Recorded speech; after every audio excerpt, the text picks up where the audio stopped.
By the way, did you see Rihanna's performance? No, we don't get the Super Bowl stuff over here. Well, we do. Yeah, but it's on YouTube. It was on YouTube like 10 seconds after she did it. No. Doesn't everybody in the world care about Rihanna? Maybe. I assumed you did because you don't like You're lucky that I'm not blowing your cover here. Nobody's allowed to know that Allie doesn't like because that will make them not listen to the pod, and that hurts me. I fucking love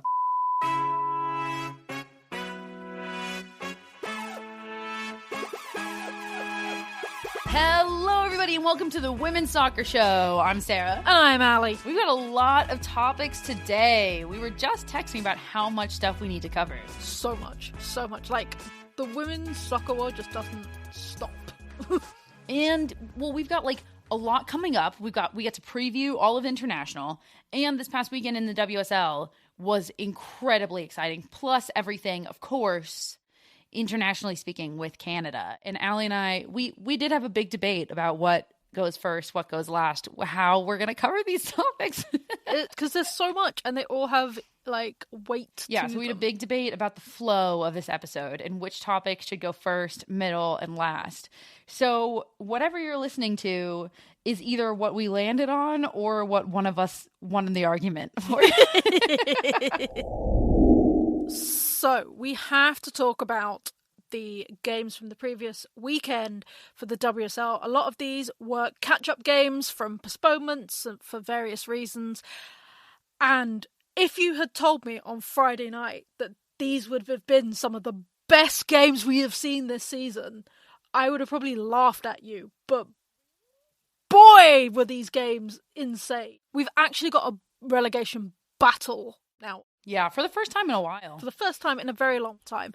So we will get onto that. But the game we have to start with, we have to talk about it, is Spurs versus Man United. United ended up taking this 2-1 on an own goal, but we're not even going to talk about any of the goals because we need to just get to the point here.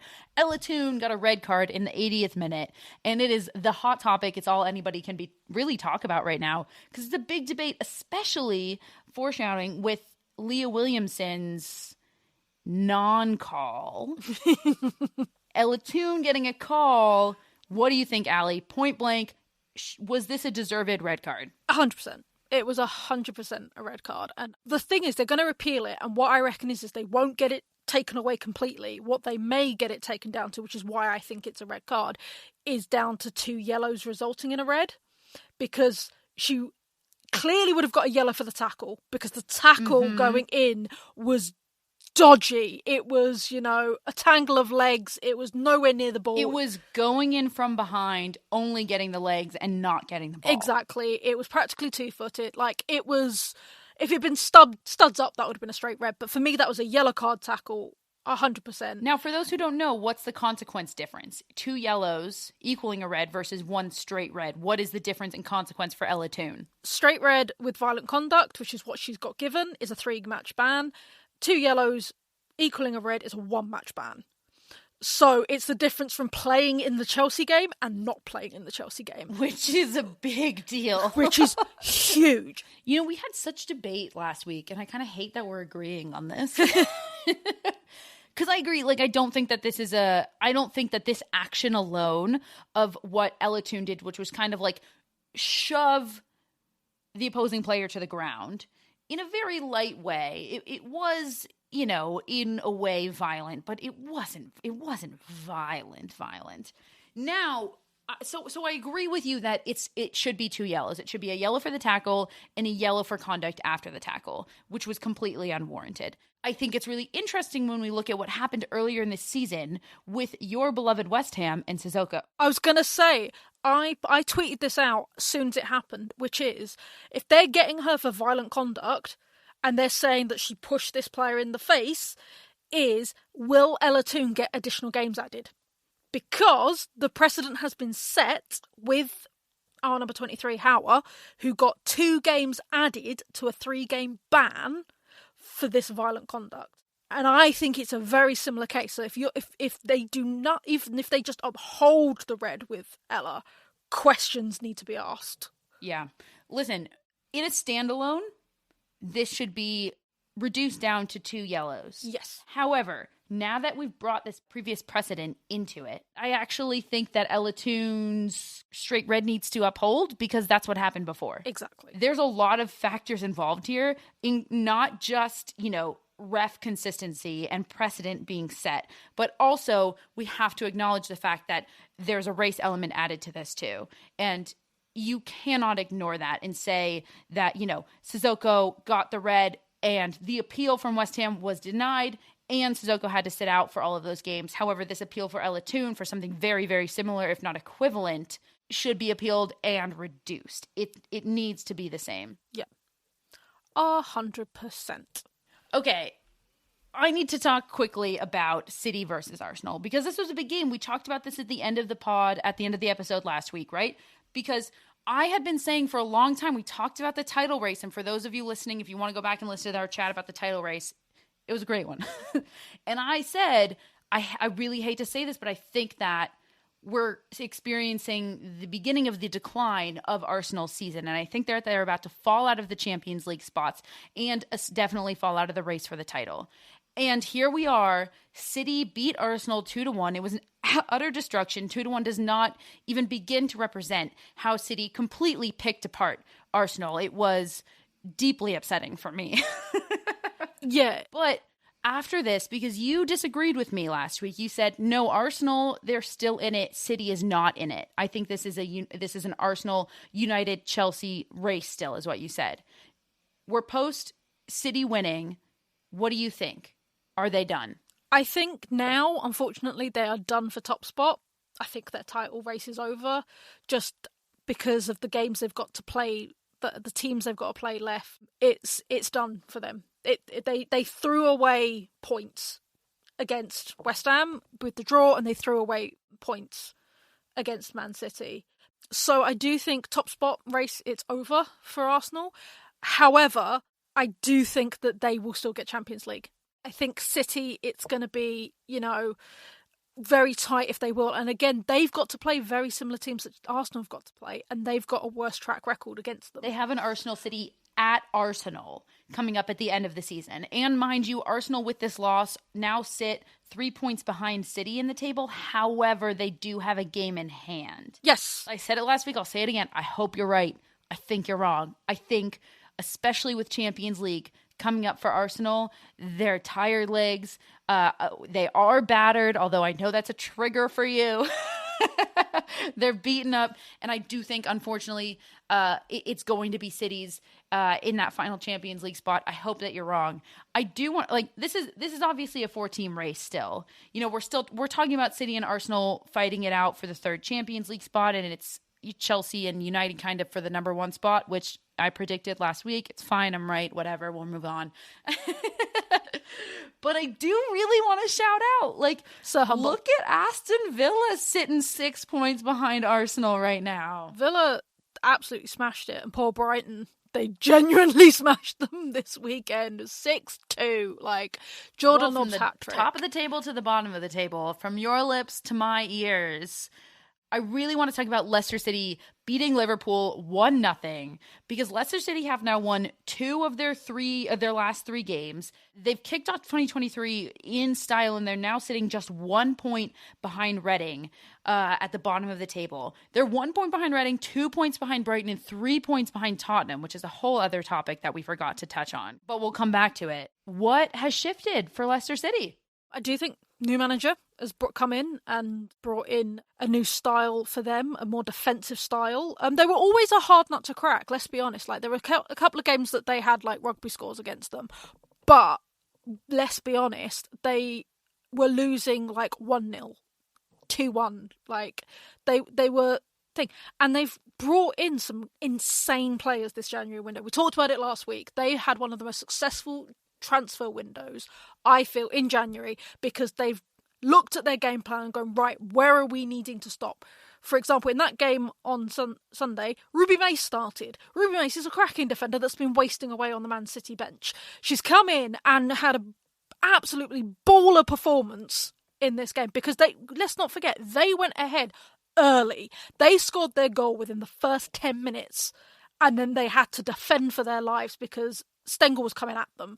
Liverpool was coming at them, and they, you know what, dug their heels in, and they still had shots themselves, but they didn't let it go to the head, which they've done previously. I love that call out too about Ruby Mace, because we've talked about how Leicester City has lost a couple of their key goal scorers, and maybe that's not something that they can necessarily reinforce or replace by the end of the season, but they can look at their defense and make it stronger, and they absolutely have. And you're right, when they're losing games, sometimes it's by a lot, but sometimes they're just being edged out, and now they're able to edge out their opponents. Exactly. We said last, our roundup show in December, could Leicester do it? And we were both a bit unsure. But they've come out now, and we've got a proper relegation battle, because it could be any one of these teams that we've just talked about, because I think Leicester could go out, and they've still got to play Reading again. They could beat Reading. They could go out and beat Tottenham. They could do it. And I think they absolutely could play those games that are completely winnable for them and bounce themselves out of a relegation battle. We cannot move on from the WSL until we just spend a moment. I have to say, I mentioned Tottenham. The big question for Tottenham that we addressed at the start of 2023 was, will Beth England make the difference? And so far, you have been correct in that no, absolutely not. Unfortunately, Beth England has not been the answer to Tottenham's woes. That's the thing, like, on paper, Beth England has been cracking for Tottenham. She has the first player to score 3 goals consecutively in the WSL. She's also the first player to score 3 goals consecutively and still go on to lose the match. I love that you said that, because it's not her fault. No, it's not like she's not performing, and that's why she's not the answer. She just is not the answer. Tottenham has not won a WSL game since October 30th versus Brighton. It is the middle of February, people. That is 4 months. That is shameful. And it's not because of her. I think, and I've said it before and I'll say it again, they went too attacking heavy, because they also signed Imabuchi, who is another forward, and to someone to play off Beth England. But how are they going to win when? And I'm not going to talk about the own goal, because that was just unfortunate, and there was absolutely nothing she could do about that. Like, just nothing. It was going in anyway. It just unfortunately went off her leg. But your back line is not consistent. Your goalkeeper is not consistent. So why did you not do a Leicester? And look at bringing in Ruby Mace. Like, come on. She was there for the taking for a loan. Why did you not look at that? Why did you not look at some amazing defenders that are currently sat on Chelsea's bench, sat on Arsenal's bench, sat on Man City's bench, Man United's bench, to bring them in? I mean, Tottenham has a goal difference of -9 on the season right now. And sometimes you look at games like United, what they just played, and you're like, why are they sitting with only 9 points in 9th place out of 12 teams at the bottom of the table? They're sitting 3 points ahead of last place Leicester. Like, what is going on here? And it is the inconsistency. And that doesn't mean that in every game the floodgates open on the back line. That's not what we're saying. It is completely inconsistent in terms of who's going to show up on what day. And that's really what it's been for Tottenham. And every year, Allie, we have conversations around, hey, if Tottenham can invest in just like 3 more key pieces, they're up there. And every year, that's not happening. And I thought it was the start of it so long ago. And then when they made this move with Beth England, I got really excited, because I was like, here we go. They're putting their money where their mouth is. They're doing this. I don't mean to be so harsh on Tottenham, because perhaps in this coming offseason, if they can remain in the WSL, they will go out and invest in their back line. But right now, that is the problem. Yeah, and I don't even want to blame Rehan Skinner, who is their manager, because I genuinely don't. I think it is a club problem as a whole, in the fact that they did not look at the bigger picture when it came to things. Because on paper, they are an amazing force. On paper. Like, we talk about Ashley Neville all the time. We talk about like all these players that on paper are fantastic, but they're just leaking goals. Just incredibly fun races at the top, at the bottom for the WSL. Obviously, the WSL is going on pause for international break, which we're really excited to be talking about this week. And we'll be back March 5th. Let's go around the world, around the world. First up, we are going to Spain. Atletico are back to winning ways. However, it seems to be too little too late. They are a whopping 9 points behind this season's surprise team Levante. As all of the top three also won this weekend, it's making it even harder for Atletico to climb back up. Over to the land down under Australia. A feisty top-of-the-table clash took place this weekend. Western United versus Melbourne City. Western took the points in this match, winning 2-1. However, 3 yellow cards and a penalty meant this game delivered. Over to Germany, another feisty clash with Bayern and Frankfurt. And they have switched places after this week's showdown. A fairly tame affair, but a solid performance by Bayern, showing their class and deserving of the second spot. However, it looks like these two are going to be leapfrogging over each other all season. And finally, over to Italy. Juventus jumped back into fighting form with a 3-0 win this weekend. Roma also claimed their 3 points, albeit in a slightly scrappier fashion, holding on to a 3-2 lead. However, it was enough to keep their 6-point gap between them and the nearest competitor.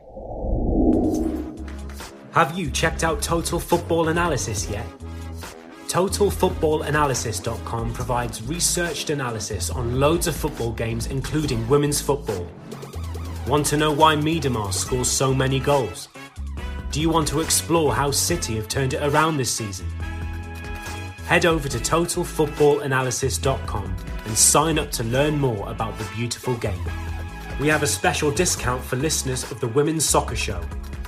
At checkout, type WOSO10 to get a full year for €10. That's €40 off the yearly subscription. Head over to TotalFootballAnalysis.com and type WOSO10 at checkout. Over to North America. We're going to talk Canada and She Believes. One in the same, but I think that first and foremost, we really need to focus on Canada. We know that She Believes Cup is coming up. It starts this coming Thursday, everybody. If you're listening to this when the pod drops on Wednesday, that is tomorrow.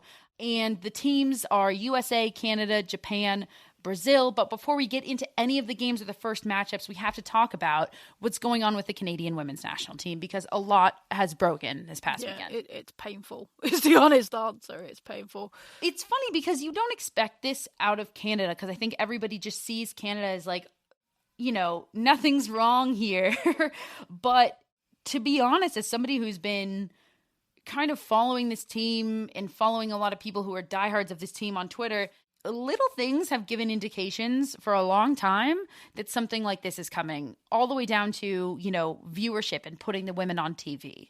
So let's get into what happened. So we first got a hint that there was something wrong when it came out that they were going to have to take a massive budget cut. And a few players came out and were like, no, what's going on? Like, why do we need to take this cut compared to, like, the men's teams and things like that?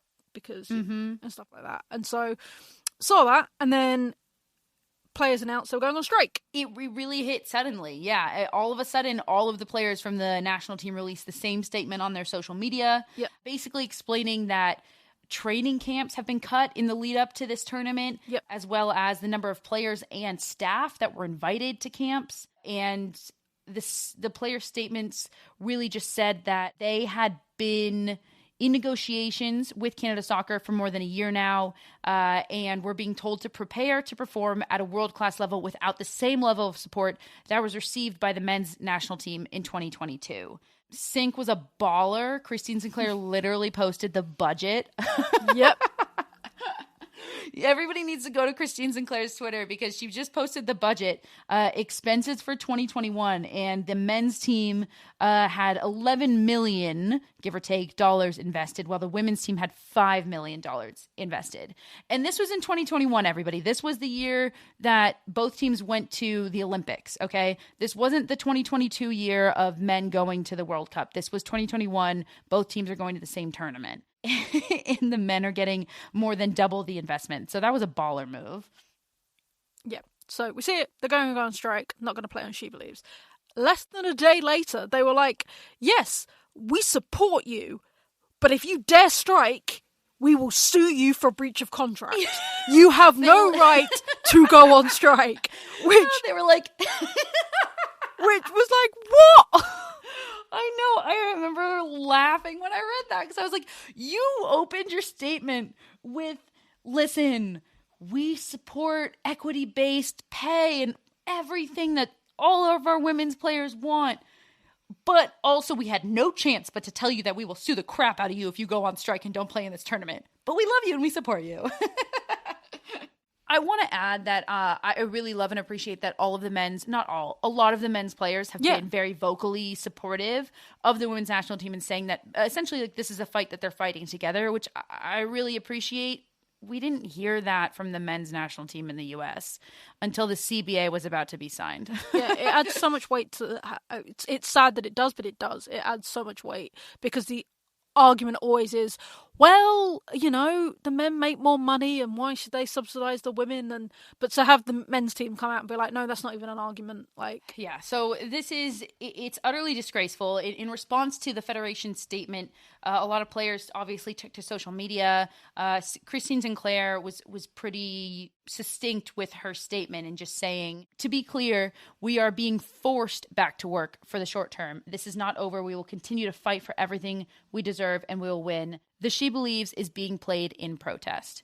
A lot of other players have basically come out and been like, we don't have the money to pay for the legality of being sued. Like, this is why we have to play. Yeah. So Alex Morgan, a lot of players have come out in support of the Canada women's national team.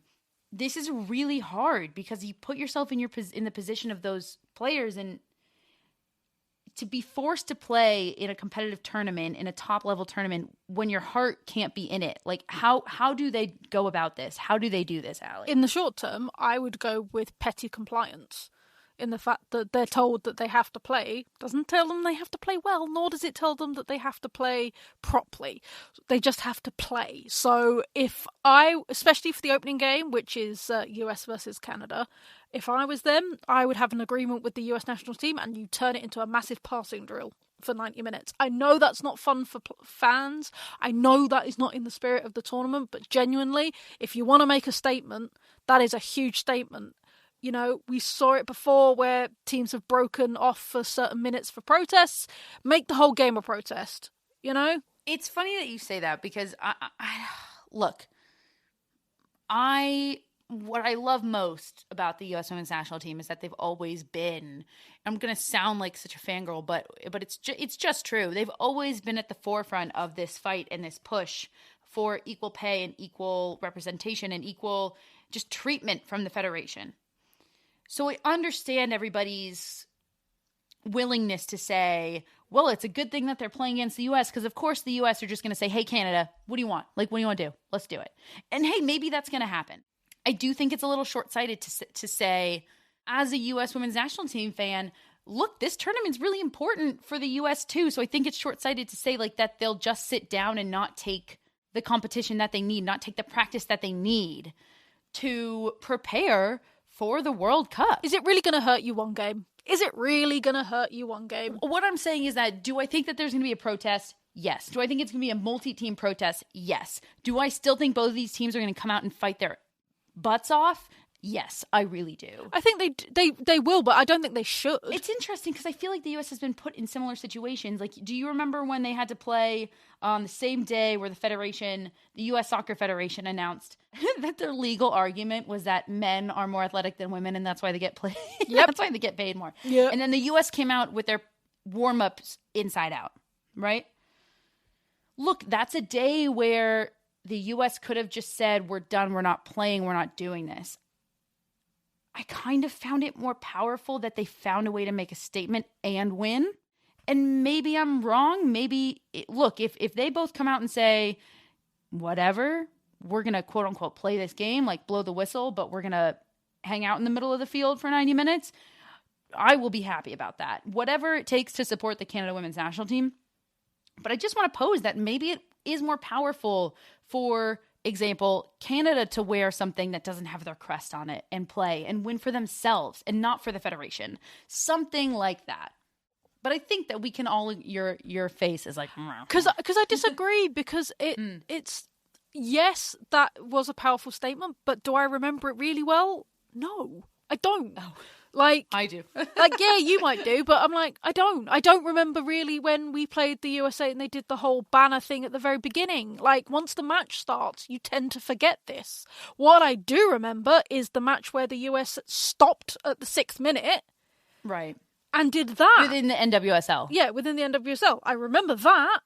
I remember that being a huge moment. So I think it has to be more than just before the game starts, wearing something slightly different, wearing a message t-shirt. Mm-hmm. Even if it's not for the whole game, I think if they can stop play for a particular moment, I think that is more powerful than wearing your warm-up jersey inside out or whatever it is, because I'm with you. For me, that's less impactful. Yes. I'm with you. But I do think we're going to see a full game. And I would like to see a full game. But I also am saying that as a fan. Mainly, I think we can agree that a strong protest during the game that makes a statement from both sides is what is going to be most powerful. And I certainly hope that the U.S. can kind of help lift Canada up. I genuinely do. I feel like I've come off like I want to see a game. I genuinely do wish that they did not have to participate in this tournament. And if I had $1 billion lying around, I would have messaged Christine Sinclair and said, "You go sit on your couch and I will pay these legal fees." Every federation is going to have to face this at some point, and it has come home to roost for Canada's federation, and it is not going to be a pretty fight. But I really love that both the men's and the women's teams are standing together, and I do think that they will end up on the right side of this. Moving on from the politics of the situation, we do actually have to talk about the tournament that is going ahead. Because She Believes is a big one on the calendar for the women's soccer world. And, we've got some hard hitters this time round. We've got the USA, we've got Canada, we've got Japan and Brazil. And for me, that is a very strong lineup.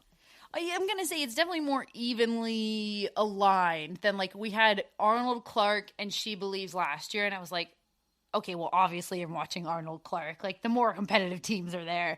And now it's more of an even balance, I'm going to say, between the two. So I'm happy about that for sure. And yeah, this is a really important, we're not on to Arnold, Clark, but both of them are very important because this is like the last tournament situation that any team is going to be in until they're in the World Cup. And getting that, 2 days off game, mimicking a group stage. It's important. Preparation, yeah. So we've talked a little bit about whether the US and Canada will actually go ahead. But let's talk about the fact that, real world situation. That for me is one of the mightiest matchups. I know you guys play each other a lot just because of geography. As friendly as these players are, like on their NWSL teams, there is no love lost between these national teams whatsoever. It gets very physical. They know each other very well. It becomes a very physical game. The U.S. always tried to avoid making it a physical game. Canada tries to make it a physical game. And these teams not only know each other well, these players know each other well. A lot of them have spent a lot of time either playing together on clubs, against each other on clubs. It's always a fun one when this comes about. Not to mention that the last time they faced each other in a tournament was in the Olympics. And Canada did knock the U.S. into the bronze medal match while Canada went on to obviously win the gold medal. Yeah, I'm excited for it. I'm excited for these two teams. Though, if we're talking about physical, let's bring on Canada versus Brazil, because that game is going to be uber physical. It was fun about all four of these teams is that they all play very different soccer. Brazil, coached by Pia Sontag, who used to coach the U.S. and then coached Sweden, and now she's at Brazil, and she's done an incredible job building up that program. It's got the Brazilian flair, but kind of within a structure. I don't think that they're physical at all, actually. I think that they're very Brazilian flair mixed with kind of a cross between Swedish and U.S. tactics. And then you've got Japan that are like really, really tactically proficient, would prefer to not play physically. On the other side, you've got Canada, who are very athletic, very strong, very tall, would really like to play physically. And it's great. It's great for all of these teams to have a test of it against a team that is going to be so different each time. And every single one of these games is going to look very different. 100%. Again, Japan we're seeing a lot more Japanese players over in the WSL, so we're starting to see more of what they're about on a more regular basis, whereas before it was very much... I mean, let's not forget, Japan used to be a powerhouse as a national team. For sure. They used to be a powerhouse. They made it to 2 World Cup finals in a row, and they've just fallen off. And it's always fun to see how they've been able to progress more. And I think they've done a great job in the past year. This Brazil-Japan matchup that we're going to see, it's going to be the second game. Actually, it's the first game to kick off the entire tournament on Thursday at 4 Eastern. Brazil versus Japan is going to be an excellent gauge for both of these teams as to where they're at, because they do sit in very similar places right now in terms of ranking and kind of expectations for the tournament. But one of them, Brazil, has just been on fire, and Japan has been trying to reclaim what they lost. Very quickly, do you have predictions for this tournament as a whole? For the tournament as a whole, I think that the U.S. is going to win. Do you want to pick Iceland again? Always. I will always pick Iceland. But that's for our Patreon chat. No, they're playing for another team. No, the competition. I'll back that up and say I think that the U.S. Are going to be challenged. And I'm not going to be... It's not a walk. It was a walk last year. But I do think that, especially with Canada playing in the state that they're playing in, if they weren't, I think it'd be a different story. Maybe I wouldn't be picking the U.S., but they're playing in the state that they're playing in. I think that the U.S. will be able to take them. They seem to generally have Brazil's number, no matter how many times they've played them, and I think that they can handle Japan. I am going to back my Commonwealth brethren and go for Canada, because I think even with the state of mind they're in, they will want to win. They will... as you said before when we talked about them, that they may want to win for themselves, not the Federation. And they have got a lot to prove to make sure that the gold medal at the Olympics wasn't a fluke. So I am backing Canada. I think it's going to be a draw against the US, and then they'll beat Japan. Over to Arnold Clark Cup Year 2 for this wild tournament that for some reason the name has taken on a life of its own. The founder of women's football, do you not know? Exactly. We have England, Korea, Italy, and Belgium. Quite a fun array. And I'm really happy that we're not just seeing European teams in here. That makes me really happy. Yeah, but it's also just a mix of teams. Both playing styles and professional as well. And I'm just really excited because as a Lionesses fan, we haven't played Korea that often. We haven't played Italy that often. Out of the 3 opponents, we've probably played Belgium the most. Yeah. But it's just exciting to see us play new opponents. Yeah. And teams that don't really know each other very well, with the exception of Italy and Belgium. Was that one of the games you attended in the Euros, Allie? Was one of the games there that I attended. It was one of the games I attended, and we were sort of stuck in the middle between the Belgian fans and the Italian fans, and it was genuinely, as a neutral, the best game I attended. As a neutral. Because of both of the fandoms. Because both of the fans, because they were both up for it, which is why I'm so excited to see them rematch again, because those fans were fantastic, genuinely, the most excited fans. I mean, and both of these teams are really exciting because we've been talking about Italy in terms of club and how their investment in their domestic league has bled into their investment in their national team, and we're seeing the growth. Now, all of a sudden, it's not just domestic. We're seeing it come through in their national team, and they're becoming a really fun national team to watch. Yeah, exactly. I would say, 4 years ago, if that, they were a very unknown entity in the women's football. They were there, but they hadn't really made much of an impact. And then the growth over those 4 years has been outstanding. It's like someone has sat up and took notice. And this is a team to keep an eye on because they're just going to keep growing. Absolutely.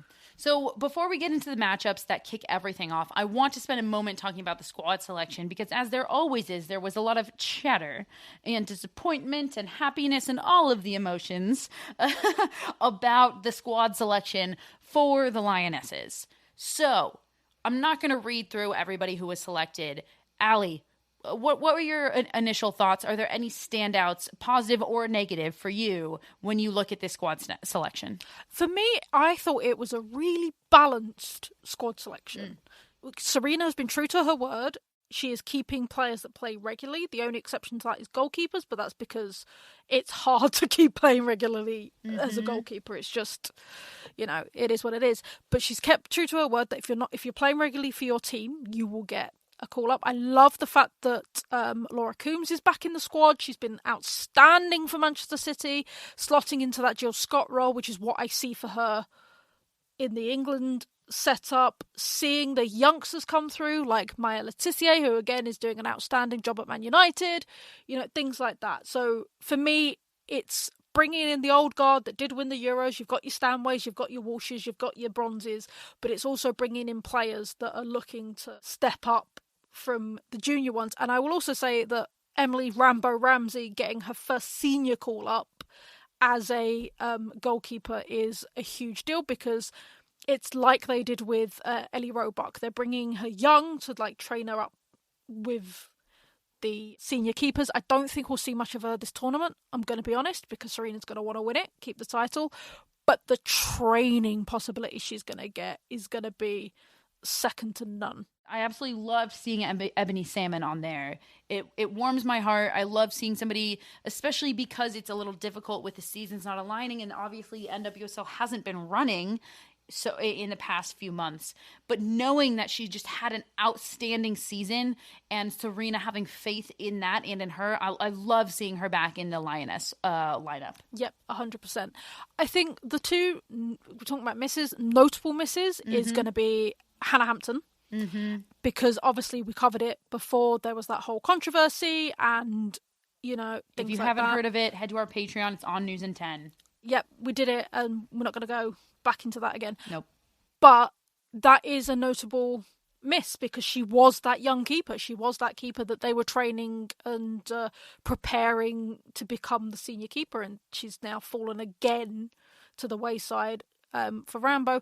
The other one I would say is probably Beth England. I was going to ask what you thought about Beth England not making the squad. We just talked about how incredible she's been so far for the Spurs. Yeah, but I genuinely think it's a case of she's only been there for a month and a half. It's not enough time, I think, to really cement, because we have got a lot of people going forward. Again, it looks like Daly's been called up as a defender, but I do think this will be the tournament where Serena will go, all right, I've got some defenders. And that's the hill that you will die on, Allie. Yes!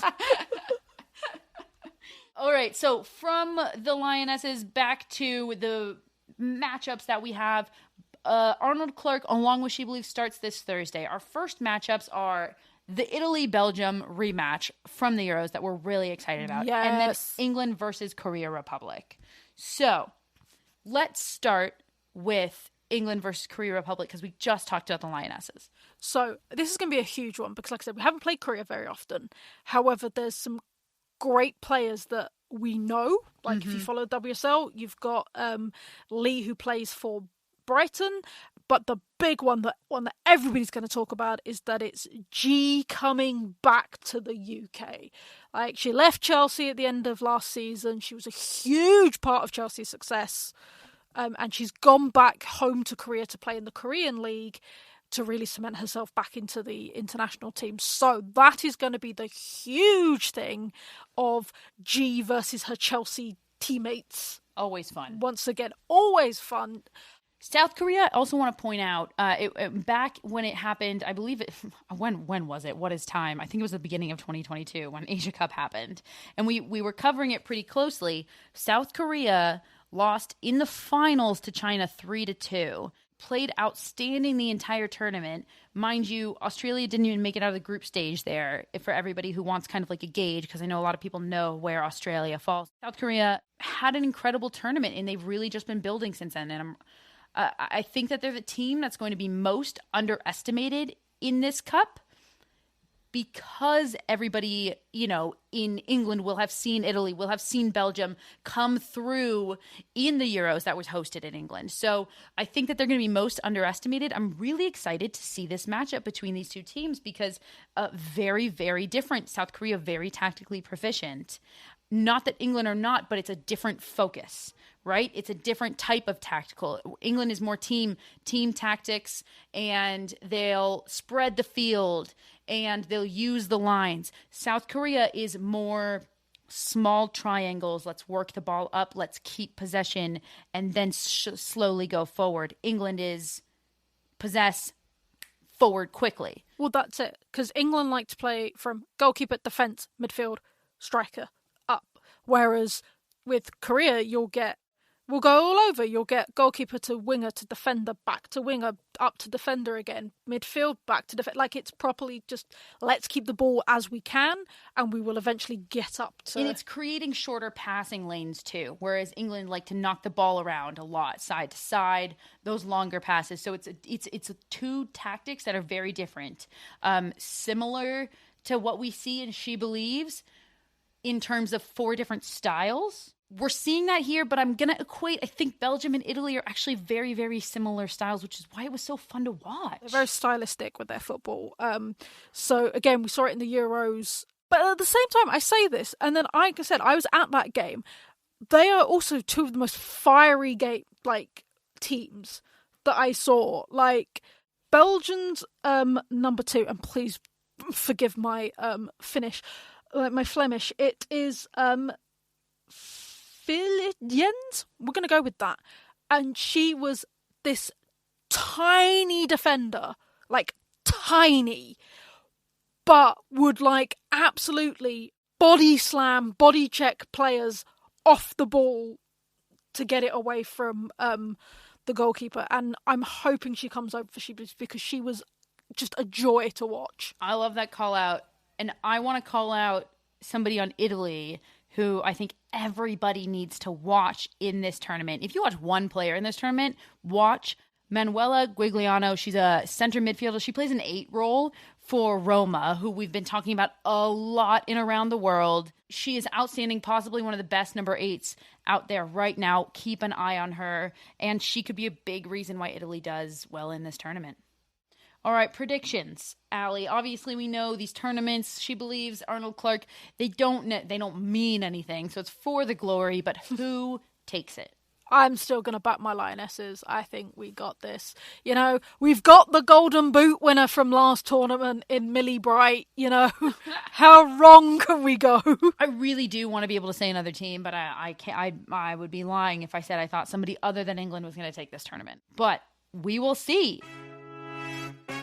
Arnold Clark and She Believes both kick off on Thursday, and then there are more games on Sunday, and then there are more games on Wednesday. We are going to be covering the whole tournament in our episode next week, the whole tournament for both tournaments, for all tournaments, and our episode dropping next week. But we're not just going to be focusing on these 2 mammoth tournaments, because anybody who follows women's football knows that this is the time when there is basically every tournament going at the same time. So jump over to Patreon to hear about our coverage of the Pintar Cup, which has got my favourite team, Iceland, fighting that one out. There is also the Tournée de France, as well as the Algarve Cup. There's so much women's football, and if you love international football, this is the 2 weeks you want to be paying attention. So follow along with us. For us here at the Women's Soccer Show, I've been Sarah. And I've been Ali. Thanks, everybody. Good night.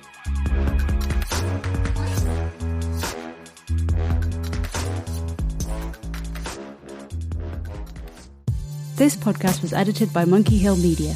Visit monkeyhillmedia.com for more information.